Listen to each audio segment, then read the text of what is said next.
नमस्कार। हमारा आज का टॉपिक है एंकिलोजिंग स्पॉन्डिलाइटिस। सबसे पहले हम अगर ये देखें कि जो हमारा स्पाइनल कॉर्ड है उसका क्या काम है। हमारा जो शरीर की रीढ़ की हड्डी है तो वो आपके मूवमेंट में हेल्प करती है। आप जब झुकने का कार्य करते हैं उसमें हेल्प करती है, यानी वो आपकी बेंडिंग और मूवमेंट्स में काम हेल्प करती है। तो अगर आपकी रीढ़ की हड्डी में किसी भी प्रकार से कोई प्रॉब्लम आ जाती है जिससे वो स्टिफ हो जाती है या और उसमें पेन भी बहुत ज़्यादा हो जाता है, तो ऐसी समस्या को हम एंकिलोजिंग स्पॉन्डिलाइटिस कहते हैं। और अगर इस समस्या का ट्रीटमेंट या चिकित्सा बोलें, अगर वो समय पर हम नहीं करवाते हैं तो ये आगे चलकर लाइफ लाइन एक प्रॉब्लम बन जाती है, यानी पूरे जीवन भर आपको ये समस्या परेशान कर सकती है। अगर हम इसके वर्ड पे जाएं, एंकिलोजिंग स्पॉन्डिलाइटिस, तो एंकिलोसिस का मतलब होता है कि जो आपकी रीढ़ की हड्डी है, जो उसमें लिगामेंट्स एंड नर्व्स हैं, वो स्टिफ हो गए हैं, वो इतने अकड़ गए हैं कि वो जो उसकी कार्य क्षमता है वो रुक जाती है, डिस्टर्ब हो जाती है। और स्पॉन्डिलाइटिस का मतलब हुआ कि रीढ़ की हड्डी में सूजन आ जाना। आइटिस मतलब इन्फ्लेमेशन, तो रीढ़ की हड्डी में सूजन आ जाना। तो अगर मैं इसको बिल्कुल शॉर्ट में बताऊं कि एंकिलोजिंग स्पॉन्डिलाइटिस क्या है, तो ये एक तरह का अर्थराइटिस बोल सकते हैं हम, जो कि आपकी रीढ़ की हड्डी को प्रभावित करती है। और अगर इसकी चिकित्सा उचित समय पर ना की जाए तो ये आपके शरीर के सारे ही जॉइंट्स को अफेक्ट करने लग जाती है। आपके बैक जॉइंट्स को, आपके नेक के जॉइंट्स को, धीरे धीरे ये आपके सारे ही जितने भी जॉइंट्स हैं जो इससे कनेक्टेड हैं उसको सबको अफेक्टेड करती है। अगर इसके कारण की बात करें कि ऐसे क्या कारण हैं जिसकी वजह से ये समस्या हो सकती है, तो HLA-B27 एक जेनेटिक मार्कर होता है। अगर ये आपके टेस्ट में पॉजिटिव आता है तो फिर आपको ये समस्या है। इसके अलावा आयुर्वेद के अनुसार देखा जाए तो आयुर्वेद के अनुसार ये एक वात व्याधि में काउंट होता है, जिसे हम आपकी बॉडी में टॉक्सिन बढ़ गया है और वात दोष बहुत ज़्यादा इम्बैलेंस हो गया है उसकी वजह से आपके जो बोन्स हैं, अस्थि धातु हैं, वो अफेक्टेड हो रहे हैं। तो इसका जो मेन रीज़न देखा जाए तो वो ये है कि आपके बॉडी में वात और आम दोनों ही अफेक्टेड हो गए हैं। इसको हम कौन सी कैटेगरी में आयुर्वेद के अकॉर्डिंग रख सकते हैं, तो इसे अस्थि मज्जागत वात के अंतर्गत हम रखते हैं। अगर इसके लक्षणों की बात करें तो ऐसे क्या लक्षण दिखाई देते हैं जिससे आपको ये समझ आ सकता है कि आपको एंकिलोजिंग स्पॉन्डिलाइटिस की समस्या है। तो according to modern medical science, अगर आपकी रीढ़ की हड्डी में बहुत ज़्यादा अकड़न हो गई है, आपको झुकने में और आपको डेली एक्टिविटीज़ करने में भी समस्या आने लगी है, और कई बार पेन इतना ज़्यादा बढ़ जाता है कि ऐसा लगता है कि किसी ने स्टैब किया, यानी किसी ने चाकू मारा है या फिर किसी ने आपकी हड्डी पे बहुत ज़ोर से मारा है, इतना तेज पेन होना। इसके साथ ही आपको बहुत ज़्यादा थकान रहने लगी है, यानी आप एक्टिविटी तो कर रहे हैं लेकिन थकान आपको उससे ज़्यादा रहने लगी है। इंसोम्निया, यानी जो आपकी नींद है वो भी कहीं ना कहीं डिस्टर्ब रहने लगी है, आप प्रॉपर स्लीप नहीं ले पा रहे हैं। और आपका जो रीढ़ की हड्डी है उसमें पेन जो है वो कंटिन्यूस रहने लगा है, यानी आपको पहले धीरे धीरे पेन रहता था लेकिन अब वो जो दर्द है वो हमेशा रहने लगा है। तो ये कुछ लक्षण बताए गए हैं according to modern medical science के। अगर हम अब बात करें कि आयुर्वेद के अनुसार से इसके क्या लक्षण हैं, तो आचार्य चरक जी ने इसके कुछ लक्षण बताए हैं जो कि आप एंकिलोजिंग स्पॉन्डिलाइटिस से कंपेयर कर सकते हैं, कोरिलेट कर सकते हैं। तो आचार्य चरक जी ने क्या कहा है, उन्होंने मज्जा अस्थिगत वात के लक्षण बताए हैं। भेदो अस्थि पवर्णाम संधि शूलम मास बलशय है और स्वप्न संतता रुक्ष मज्जा स्थित कुपिते अनिले। यानी इसमें जो सबसे पहले लाइन है कि मज्जा और अस्थिगत वायु के दूषित हो जाने पर, यानी मज्जा आपकी मांस है और अस्थिगत यानी अस्थि धातु दोनों के दूषित हो जाने पर उसमें जैसे उनके पोरों में फटने की सी पीड़ा। तो मैंने जो एक लक्षण बताया था, क्या बताया था कि स्टैबिंग पेन, यानी जो आपका ज्वाइंट है उसमें कैसा पेन हो रहा है, स्टैबिंग पेन, यानी जैसे कोई मार रहा है। तो सबसे पहला लक्षण यही बताया। उसके बाद संधि शूलम, यानी शूल मतलब दर्द, संधि मतलब हड्डी, यानी हड्डियों में दर्द होना। इसके साथ क्या बताया है, मांस बल क्षय, यानी मांस और बल दोनों का क्षय होना, यानी लॉस ऑफ आपका जो बॉडी मास है उसमें कमी होना। और दूसरा बल, यानी जो आपके शरीर का जो बल है, जो ताकत है, उसमें क्षय होना। तो क्या है कि आपका अगर आपकी बॉडी में अगर ताकत कम हो रही है तो आपको वैसे थकान बहुत ज़्यादा लगने लग जाएगी। आप थोड़ा सा भी काम करेंगे तो आपको बहुत ज़्यादा टायर्डनेस या फटीग आपको फील होने लगेगा। इसके अलावा अस्वप्न मतलब अनिद्रा, आपको नींद जो है वो पूरी नहीं आ पाएगी, आपकी जो स्लीप है वो डिस्टर्ब रहेगी।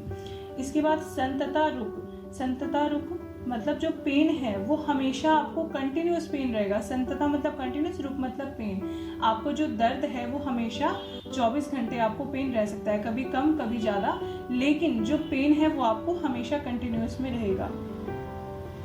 तो ये लक्षण किसके बताए हैं? मज्जा अस्थि कुपिते अनिले, यानी जब मज्जागत और अस्थिगत वात दोष दोनों ही, मतलब जो आपकी हड्डी है, बेसिकली हम ये देखें कि जो आपकी हड्डी है वो अफेक्टेड हो गई है वात के इम्बैलेंस की वजह से और आपको ये पेन शुरू हो गया है। तो आचार्य चरक जी ने जो ये लक्षण बताए हैं तो आप इसको एंकोलाइजिंग स्पॉन्डिलाइटिस से कोरिलेट कर सकते हैं, क्योंकि जो उसमें लक्षण है एंकोलाइजिंग स्पॉन्डिलाइटिस के कि दर्द हमेशा रहता है, आपको थकान रहती है, अनिद्रा रहती है और दर्द ऐसा रहता है कि किसी ने उस पर चोट पहुंचाई हो, तो ये सारे जो लक्षण हैं ये आपके किससे मिलते हैं? मज्जा अस्थिगत वात के लक्षण से मिलते हैं। अब हम बात करें कि चिकित्सा क्या है इसकी, तो चिकित्सा आयुर्वेद के अनुसार इसकी है कि जहाँ पे भी वात का मतलब वात इम्बैलेंस हो गया है तो वहाँ पे आप क्या करते हैं?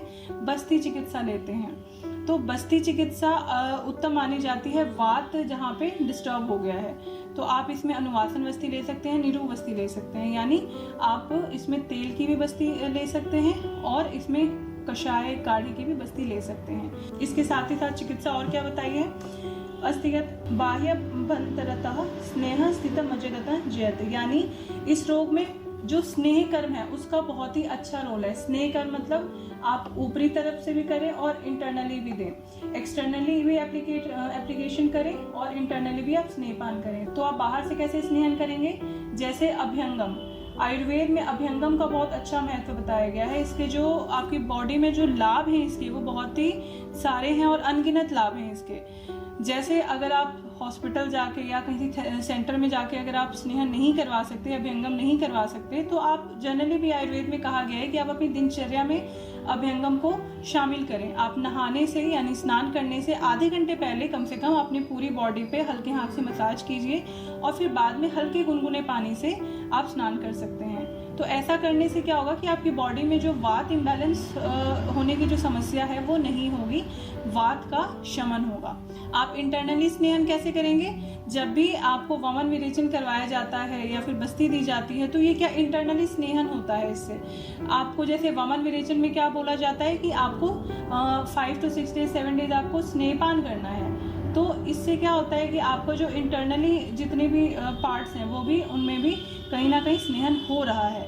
तो आप विरेचन भी करवा सकते हैं। आचार्य चरक जी ने कहा है कि अगर आपको ये समस्या है तो आप यहाँ पे विरेचन भी करवा सकते हैं। और सबसे पहला इन्होंने क्या बताया कि स्नेहन आप एक्सटर्नली भी अप्लाई कीजिए और इंटरनली भी अप्लाई कीजिए। इसके अलावा आचार्य वाघभट जी ने भी इसके बारे में क्या कहा है?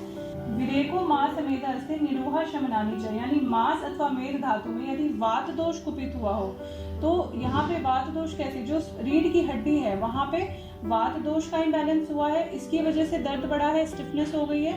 तो यहाँ पे क्या है कि मास अथवा मेध धातु में यदि वात दोष कुपित हुआ है तो विरेचन, निरू बस्ती तथा वात शामक चिकित्साओं का प्रयोग करें। आचार्य वाघभट जी ने भी क्या कहा है कि आप विरेचन का प्रयोग कीजिए। तो विरेचन आप करवाएंगे तो आपकी एक्सटर्नल भी स्नेहन हो रहा है और इंटरनली भी स्नेहन हो रहा है। एक्सटर्नली भी कैसे हो रहा है कि आपका जो विरेचन के 10 to 15 डेज होते हैं उसमें जब आप घृतपान कर लेते हैं तो उसके बाद आपके 2 to 3 डेज फुल बॉडी अभ्यंगम की जाती है।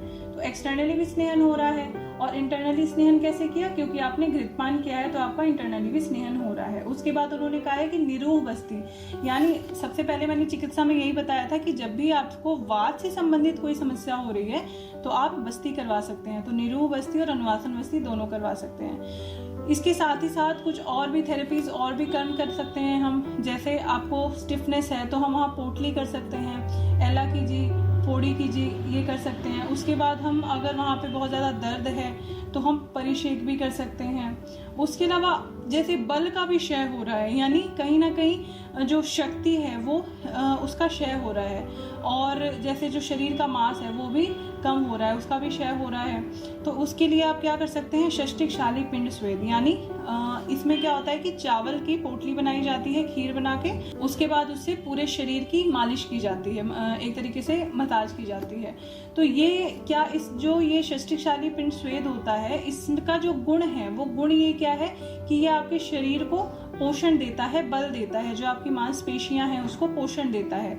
और उसके अलावा आप जैसे मान लीजिए बस्ती भी कर सकते हैं, कटी बस्ती, कमर एरिया में अगर बैक पेन हो रहा है उनको तो वहाँ कटी बस्ती कर सकते हैं।